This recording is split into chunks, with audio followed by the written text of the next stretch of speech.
rising like mist from the grave, gliding noiselessly through solid walls and doors. Ghosts have been woven into our consciousness for centuries. Tales of the disembodied spirits of the dead appear in folklore around the world, and ghost stories have made their audiences shiver from earliest times. We don't know what happens to us after death, but most of us like to think that some essential element of our personality persists. Some would even believe we are transmuted to spirit form. And from this arises the unsettling possibility that in some cases, the process can go wrong.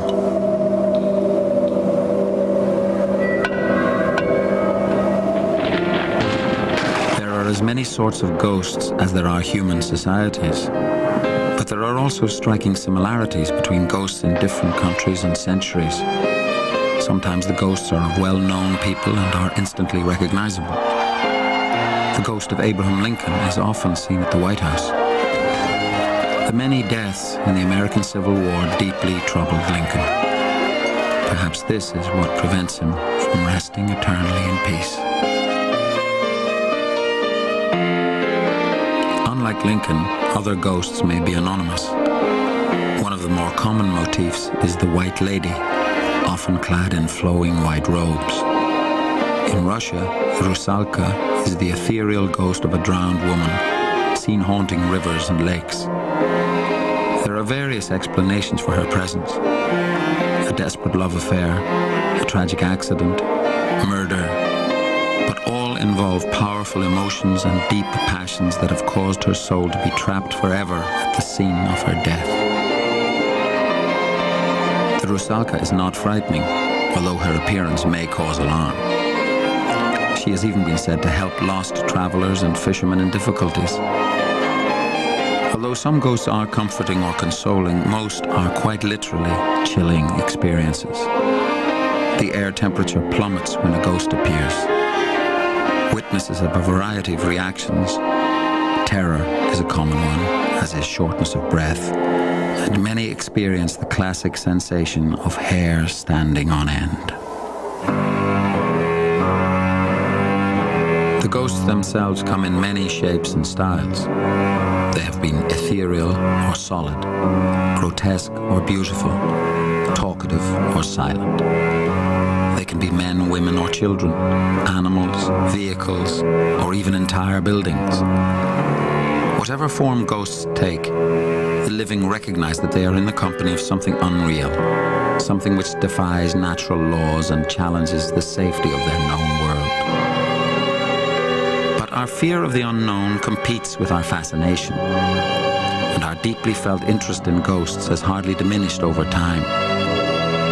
In any sample of society in any century, someone is more than likely to have seen a ghost. There is no shred of scientific evidence to support the existence of ghosts, and no single ghost sighting has ever been objectively proved. Yet ghost encounters are, and always have been, one of the most common supernatural experiences. Since earliest times, sincere personal accounts describe an unshakable conviction among thousands of individuals that they have indeed seen a ghost. In the words of Samuel Johnson, written more than 200 years ago, all argument is against it, but all belief is for it.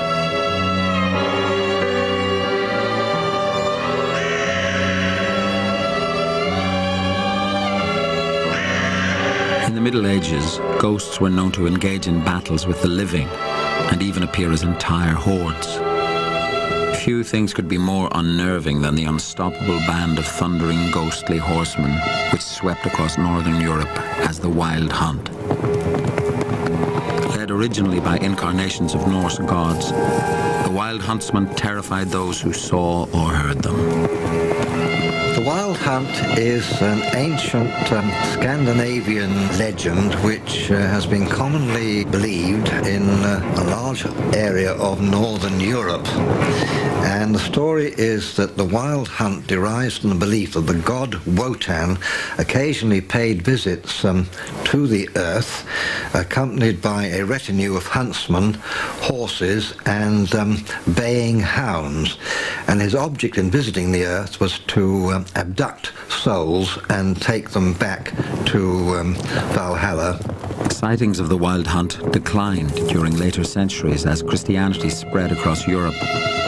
But the horsemen still make an occasional appearance, leaving in their trail scenes of waste and devastation. It is said that if a person is unfortunate enough to hear the sound of the Wild Hunt, and above all to see the awful sight, that he or she will not live very long to survive and tell the tale. The riders of the Wild Hunt are vivid evidence that it is not only humans that can take ghostly form.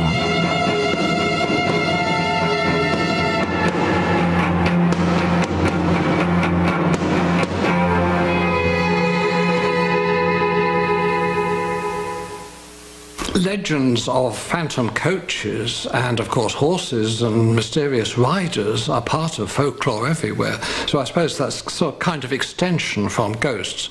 After all, we talk about ghosts and forget that, in fact, ghosts are wearing clothes. Their clothing has obviously been somehow made ghost-like with them. And if they were riding a horse, then that horse becomes part of the ghost.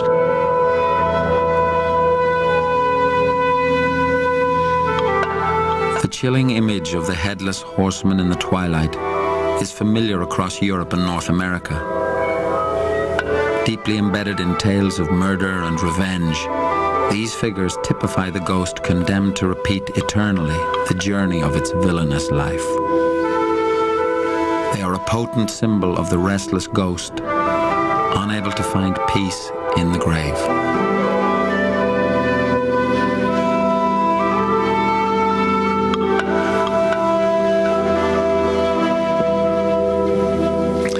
Many ghost stories involve other things other than people. For instance, ghost ships. Ghost ships are a very long-standing tradition. There is, of course, the legend of the Flying Dutchman, but that's far from being the only one. There are many different versions of the Flying Dutchman story. One takes place in the early 1800s when a ship sailing around the Cape of Good Hope met with bad weather. The crew begged their captain to head for shelter. This he refused to do, and challenged God to sink his ship. At this, an apparition appeared on the deck, and the captain, before his terrified crew, ordered it to leave and threatened to shoot it. His pistol exploded in his hand. The apparition then pronounced its curse, which was for the captain to sail forever without rest, a source of ill luck to anyone who sighted the doomed ship on its ceaseless voyage.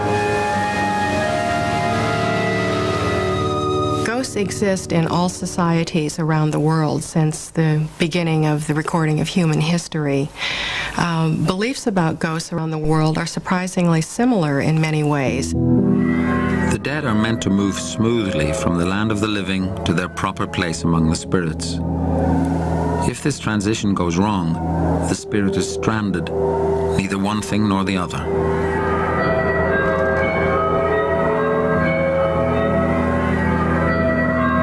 Anyone can become a ghost. There aren't any rules that apply that if you do certain things in life, you're going to become a ghost. A ghost is our evidence of survival after death, and a ghost can take many forms. It can appear as an apparition. It can appear as some sort of recording caught in time and space. But ultimately, we believe in ghosts because we really need them. We need them as evidence of the survival of our soul. We also need them to reassure us of things in our own world. Ghosts come to offer advice, they come to give warnings, they come to console us. They validate a lot of things for us in the world of the living, and also reassure us that we will not come to an end once our physical life is over. So I cannot rest, I cannot stay, I cannot linger anywhere.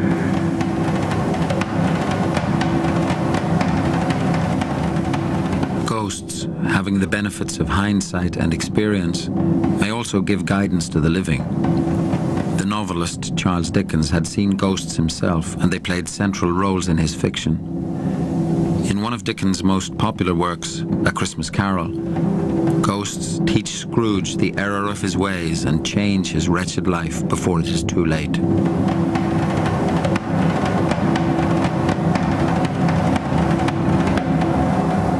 Scrooge's ghostly visitors are weighed down with chains, burdensome fetters that bind them to our world.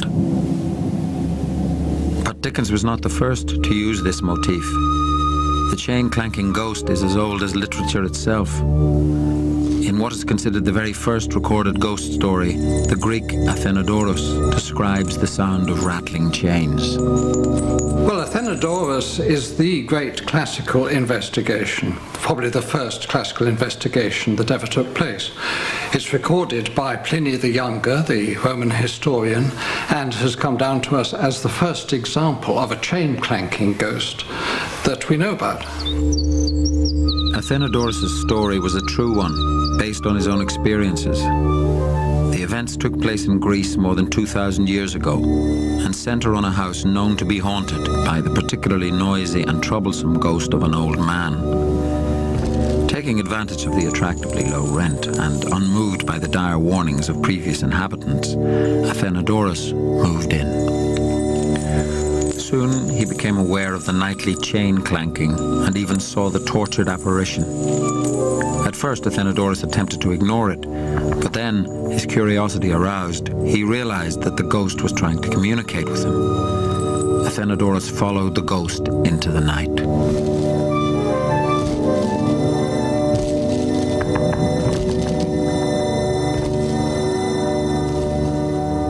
Next morning, Athenodorus fetched the local magistrate and led him to examine the spot where the ghost had taken him before it suddenly vanished in the night.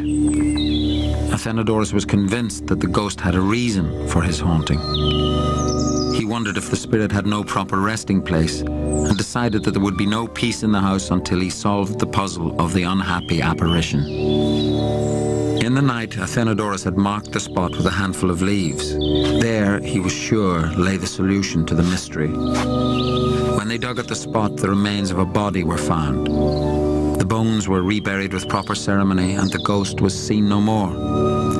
Justice had been done, and the ghost could rest in peace. Not all ghosts are so easily satisfied. Some come for only one thing: to deliver a sentence of death. Messengers of death appear in many societies, and their grim warning can never be revoked.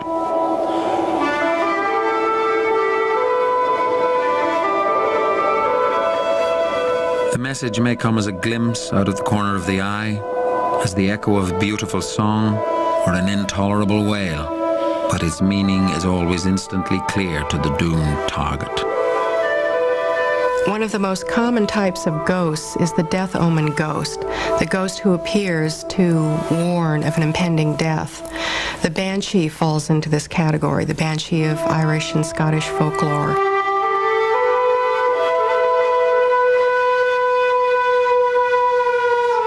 Banshees have traditionally been associated with the fairies of the forest, but unlike their sisters, they have a sinister side.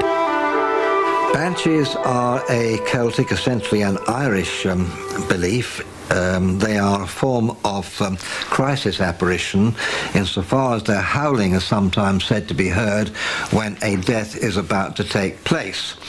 Comparatively few people have actually seen a banshee, but they're said to sometimes appear in different forms, sometimes as an old woman, sometimes as a young one, and sometimes as a woman who has been seen on the banks of a river engaged in washing clothing, which is sometimes said to be the clothing of the person who is about to die.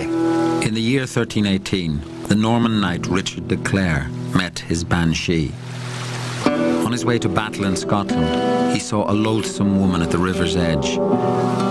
Richard watched with alarm as she washed out copious quantities of blood and gore. Fascinated with horror by the quantities of blood, he asked the woman whose garments they were. "Yours," she replied. Richard attempted to dismiss the woman as a lunatic. Yet the next day he lay dead on the battlefield, his clothes soaked and caked with blood. Some old Irish families, such as the O'Briens, O'Malleys, O'Rourke's and O'Donnells, have their own personal banshees who act almost as guardian spirits to the family. They seem both to lament a death and to celebrate the crossing over of another member of their clan. Even when living individuals emigrate, banshees continue to watch over them. Their deaths have been announced by the familiar wails as far afield as North America and Australia.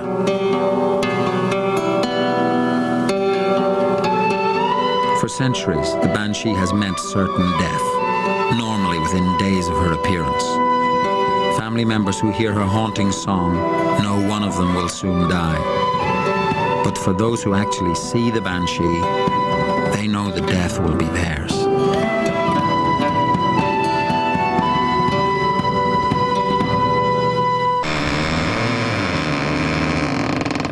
Few ghosts take a more direct hand in the affairs of the living than those who haunt the Japanese. Japanese ghosts can take many forms. They'll usually wear white because white is the colour of death. Ghosts are very closely linked to death, of course, because they haven't died properly. That's why they're ghosts. They'll also look very dishevelled. Their hair will be disarranged, and that's because the reason for being a ghost is that you have some kind of passion which prevents you from really going into the world of the dead or into extinction. And as long as you have that passion, nothing else is on your mind. You don't brush your hair, you don't comb your hair, you don't wash it, and it becomes a riot of hair. Now, ghosts also in Japan tend to be female.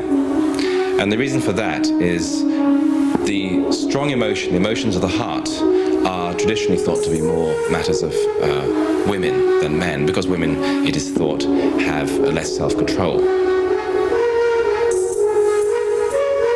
In Japan, ghostly activities are taken for granted.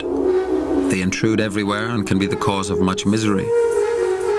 While a rich spiritual past and the fusing of different religions may account for the sheer variety of Japanese ghosts, they do not explain why ghosts intervene so actively in everyday life.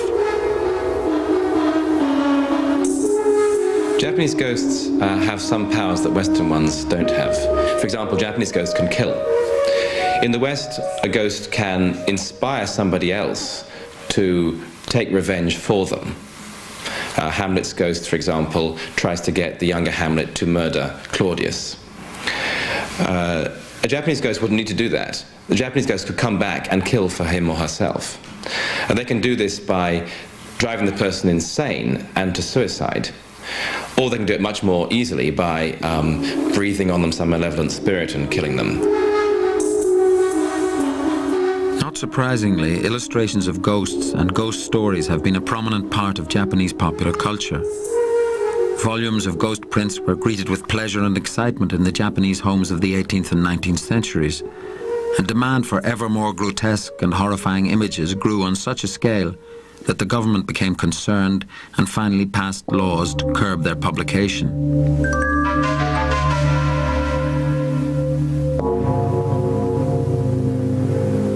There's a long tradition of ghost painting in all of East Asia. And one reason for that is that, according to ancient Chinese painting theories, some of which go back to the early centuries AD, a good painter can paint human beings, but only a superlative painter can paint the unknown spirits.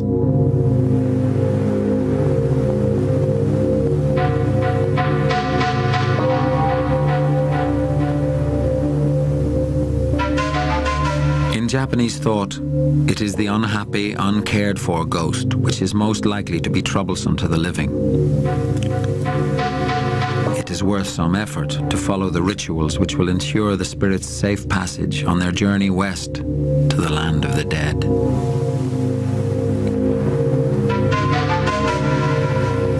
Candles are widely used during the transition of souls to the afterlife. All over the world, a lit candle is said to repel demons and evil spirits and to protect the soul of the newly dead. All cultures believe that it is proper and wise to treat the dead with respect. In 19th century Ireland, this was expressed by visiting and touching the corpse. There were many other rituals surrounding mourning and funerals. The correct laying out of the dead has been a feature of European culture for centuries. If everything is done properly, the living will have done all they can to ensure that the soul will rest.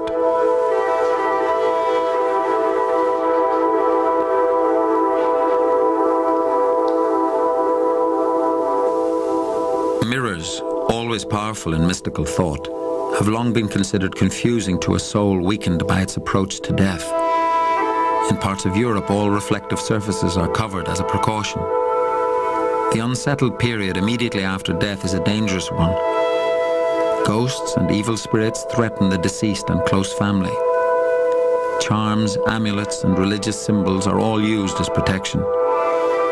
The belief in the power of these ancient rituals lives on in many cultures as folklore or local superstition.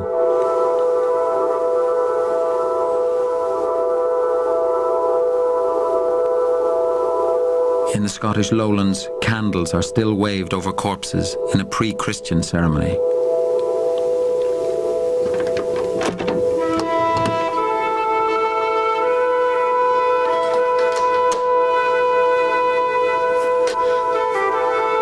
No one wants a ghost returning to haunt its old home, and there are rituals to prevent this. The corpse should be taken out of the house feet first, and preferably by the back door.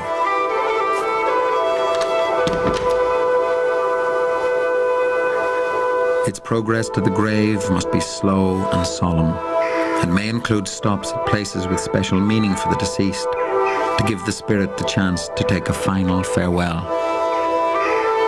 One of the most widespread burial customs, placing the favorite items of the deceased in the grave, is only partly intended as consolation. Anything which will comfort and help the spirit in the afterlife will encourage it to stay there and not return to haunt the living. The Egyptians, who had a deep fear of ghosts, made the most exhaustive provisions for the soul after death and devoted much energy to devising spells and magical charms which equipped the soul to complete the challenging journey beyond the grave. Sometimes, too, items are placed in the grave to help keep the ghost from escaping. Not only is iron heavy, but according to some traditions, ghosts cannot pass over it. In ancient times, it was believed that if you did not have the proper burial, then your soul would be restless and would come back as a ghost to haunt the living. And burial customs differ around the world, but the idea that proper burial is necessary to ensure safety in the other world is almost universal. Special care was taken of the burial of those who died tragic or violent deaths, as these were the souls least likely to find rest. Careful consideration was also given to dangerous people such as criminals and witches. In the past, they were buried at crossroads to confuse the spirits and prevent them from returning home. Suspected vampires were impaled with a stake through the heart to put a stop to their nightly wanderings.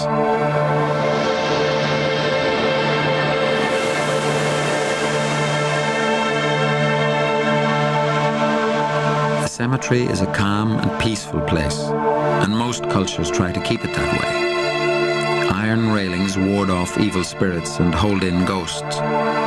Trees are also important. In China, cypress trees are said to give strength to the souls of the departed. And in Europe, yew trees are not only symbols of regeneration, but also have invasive roots which are said to secure the dead in their graves. So too do the heavy headstones. Even after the funeral, the danger is not over. Despite the most rigorous precautions, it is still possible for ghosts with a particular problem to try to return to their homes. Mourners may take a different route home from the cemetery in order to try to mislead the spirit. In extreme cases, doors or even whole houses may be repainted to confuse it.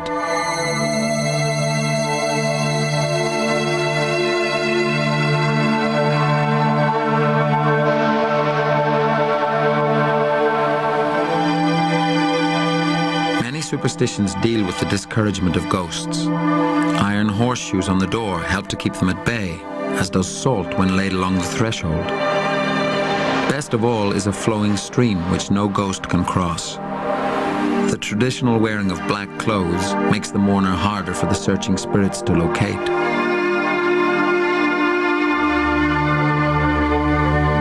For those who have failed to protect themselves from ghosts, the appearance of a representative from beyond the grave may not necessarily cause revulsion or fear.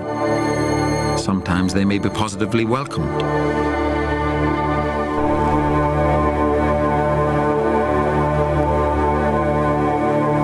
Deathbed apparitions are a very interesting category of apparition. They occur in all cultures of the world. Typically, these are ghosts of the dead who come to take away the living in their final moments. Deathbed visitors may be parents, children, spouses or lovers, someone the dying person recognizes with joy. They may appear to the dying up to 2 weeks before death if someone is having a lingering illness, or in the final hours. They provide a great source of relief to the dying. When they appear, the dying one is able to have peace, especially if they've been in great pain or torment. Takeaway apparitions are usually not visible to other living persons, but the dying may say, oh, so-and-so is here to come to take me away, and nothing is apparent to anyone else in the room.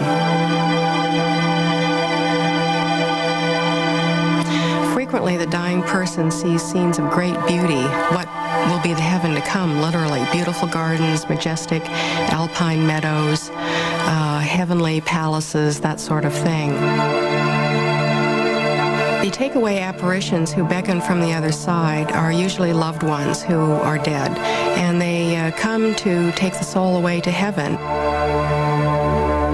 In fact, it's a misconception to think that people are afraid of ghosts. More likely, you are to feel reassured and, in fact, sometimes encouraged to know that your loved one is on the other side and happy and well and everything is fine.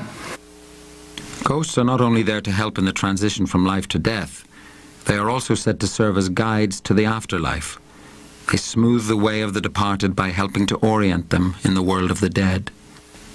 As with deathbed visitors, most ghostly guides are presumed to be family members, and the reunions on the other side are said to be joyous. This kind of spontaneous comfort-bringing or information-carrying ghost is one kind, but there are also, of course, the haunting ghosts, those who are associated with a particular place where they just seem unable to leave and is continually or repeatedly seen at that place.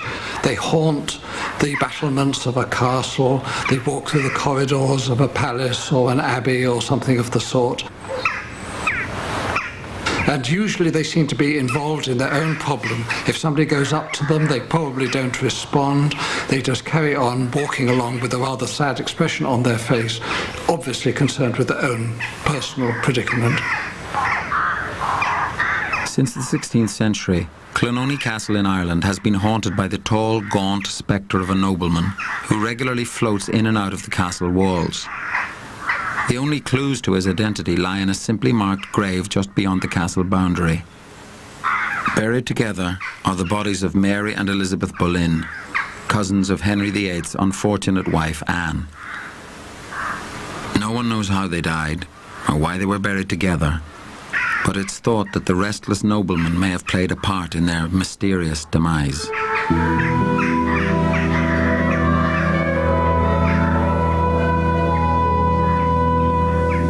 Haunting ghosts are rich with dramatic potential and can be found gliding eerily through our literature. William Shakespeare, the greatest playwright in the English language, introduces ghosts liberally into many of his works, especially the history plays such as Richard III and Julius Caesar. In his tragedies, the hauntings are crucial. The ghost of Hamlet's father is the trigger for disaster, while in Macbeth, it is the ghost of the murdered Banquo who remorselessly drives Macbeth into insanity.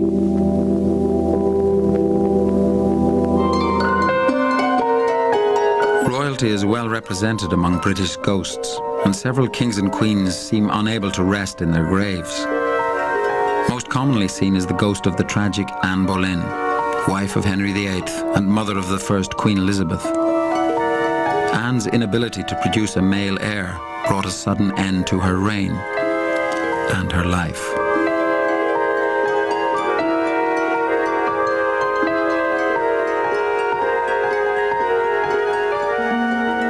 To enable Henry to move on to his next wife, the young and beautiful Anne was imprisoned in the infamous Tower of London.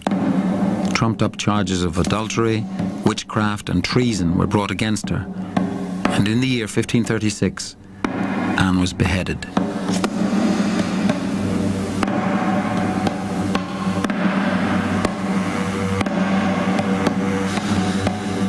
Since then, her ghost has been seen in 5 of the places where she lived, including the last, the Tower of London.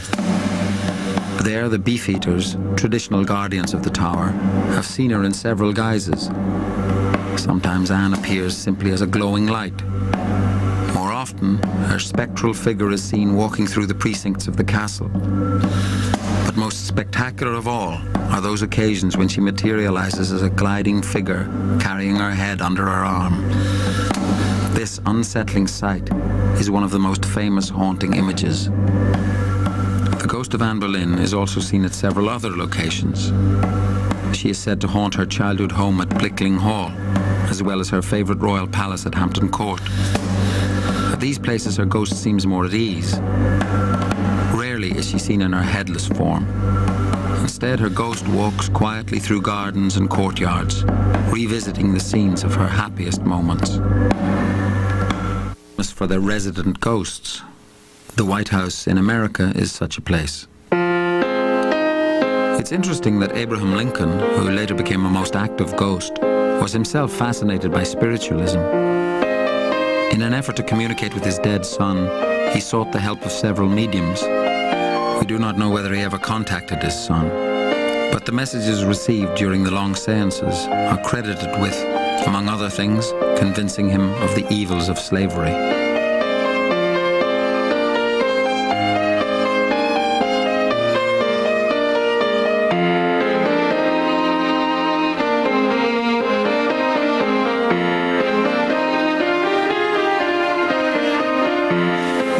Became popular with the advent of spiritualism, which began in the late 1840s, and it swept across America and went across the Atlantic to England. They became very popular especially during the Civil War in America, when there were so many bereaved people desperate to receive reassurance that their loved ones were all right in the afterworld. Seances became the height of fashion in home entertainment, and the most popular mediums were heavily booked. People who had barely known that a spirit world existed were now experiencing contact with the dead nightly. A seance is a gathering that is an attempt to communicate with the dead. People gather around a table with a medium. It's usually held in a darkened place. They may hold hands around the table. And when the medium is in a proper altered state of consciousness, phenomena begin to happen. This may include levitation or table tilting, movement of objects, appearance of strange objects, supports, and messages from the dead. Sometimes materializations occur at seances. These would be the alleged appearance of a ghost itself.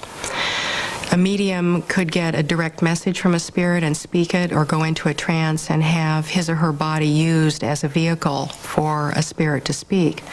There was quite a bit of trickery associated with mediumship in the 19th century and even into the 20th century, but yet there are many cases of interesting phenomena that occurred that can't be explained. Seances were unpredictable, and that quality attracted many. Once contact with the other side was established, anything could happen. Freshly gathered exotic flowers with the dew still upon them could appear from nowhere. Musical instruments and the favorite possessions of the departed might also appear. Lincoln himself saw a piano rise unaided into the air.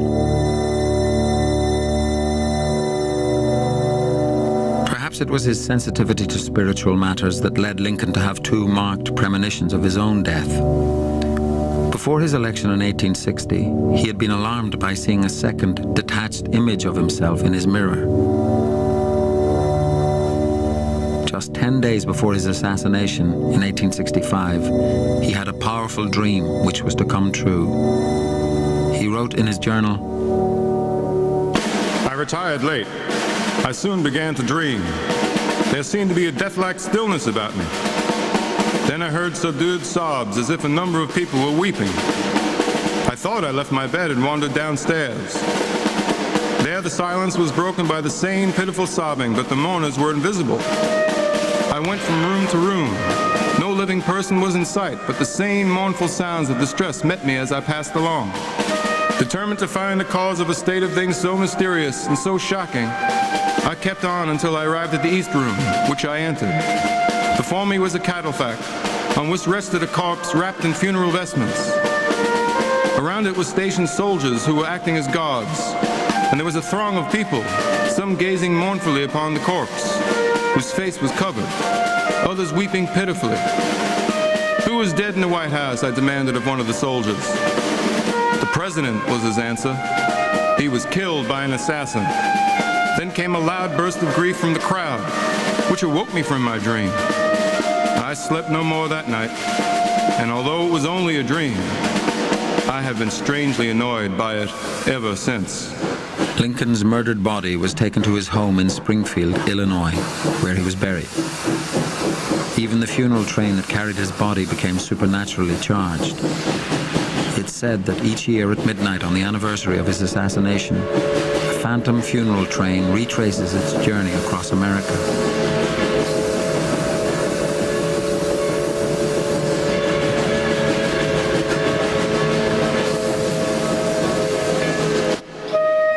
And watches along the route stop as it passes. The train makes no noise and never arrives at its destination.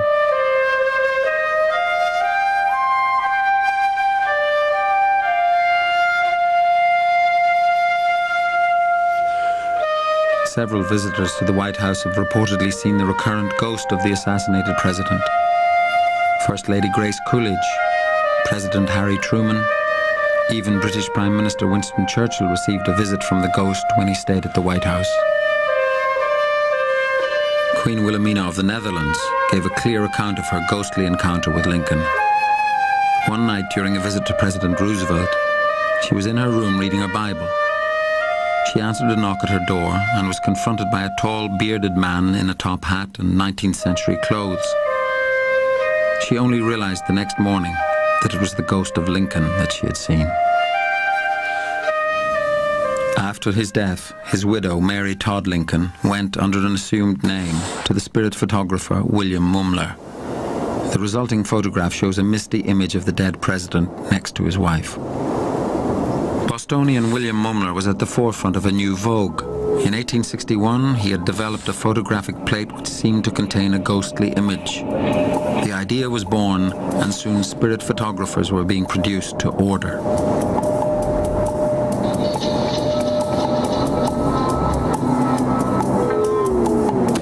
Almost as soon as the camera was invented, it was being exploited in all kinds of ways, and one of the most dramatic was to photograph spirits of the dead. This was the kind of proof that people were looking for, and at last it seemed that, thanks to the camera, they were going to obtain it.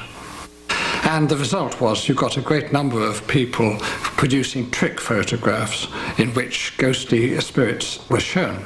Roughly what happened was that the sitter would sit down in front of a camera and the photographer would take a picture. Apparently there would be nobody else in the room, but when the picture was developed, lo and behold, there would be a sort of amorphous shape in the corner of the picture on which a face could be discerned. The fact that the same face turns up over and over again in lots of different pictures and was identified by lots of different people as their relative, not anybody else's, is beside the point. It convinced a great number of people. Even when the famous French photographer Bouguer was exposed as a cheat, a great number of people went on believing that they had really received evidence of the survival of their relatives due to this photographic process. Very few of the spontaneous photographs of ghosts are convincing. One of the rare exceptions is the Greenwich ghost. Here we have a picture which was taken in a known place by a known person on a known date, and it shows apparently a ghostly figure on a staircase where no figure was actually seen. camera was not the only kind of device to be used to try to establish the existence of ghosts on a scientific basis. But the best known, of course, is the planchette, which is a simple device where you rest your hand on a small platform of wood on which a pencil is fixed, and the pencil apparently writes messages, and these are allegedly dictated by the spirits of the dead. So this is a form of communication which is supposedly independent of any human contact. In the 19th and early 20th centuries, a series of machines and devices were invented to try to make direct contact with the spirits. No matter how simple or elaborate, they all were intended to bypass the need for a medium. None of them improved on the Ouija board.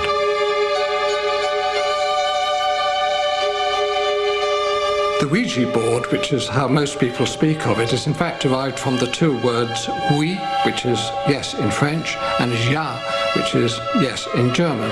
Once again, the idea was that we would put questions to the spirits and they would answer. And so an arrow or something would be directed in the direction of a particular letter or a particular numeral, or simply the answers yes or no to the questions that were posed.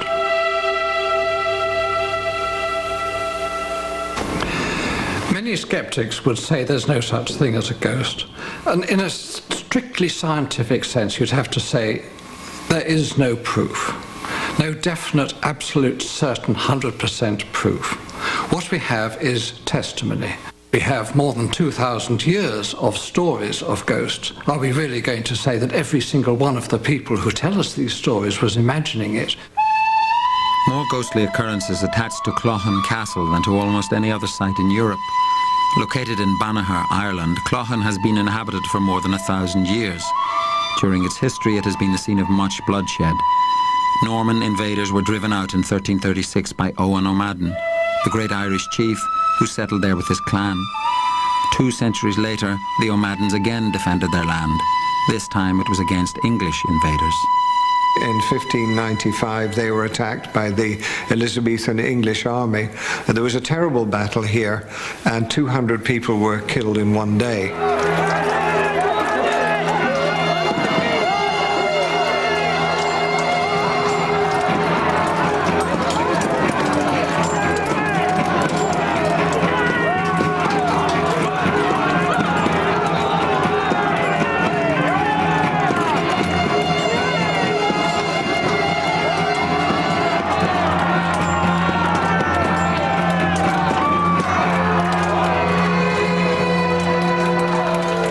Started at the top, came down the spiral staircase, locking the doors as I went.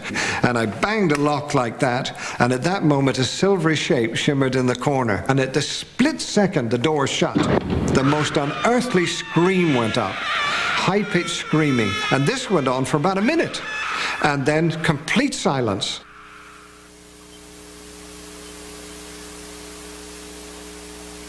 You see, I was standing where 46 people were executed, thrown off the top in 1595. I was actually standing on some of their graves.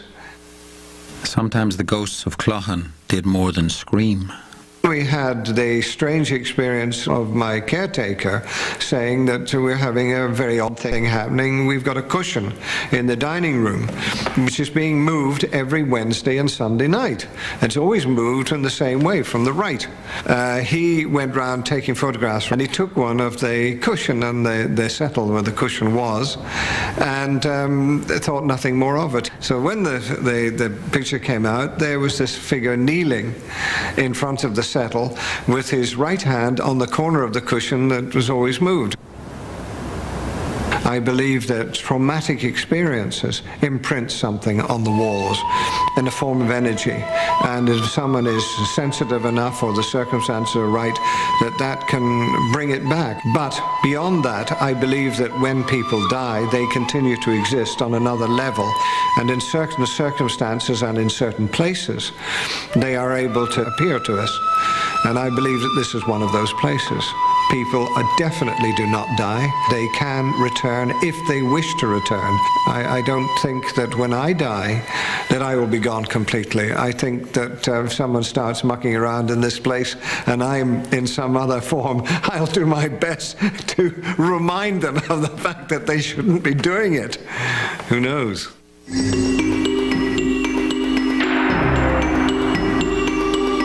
Get an interactive look at the construction of the world's longest bridge. Discovery.com takes you there. Adventure awaits. And Wild Discovery celebrates the animal kingdom with photos of animals from around the world. Shop our store at Discovery.com.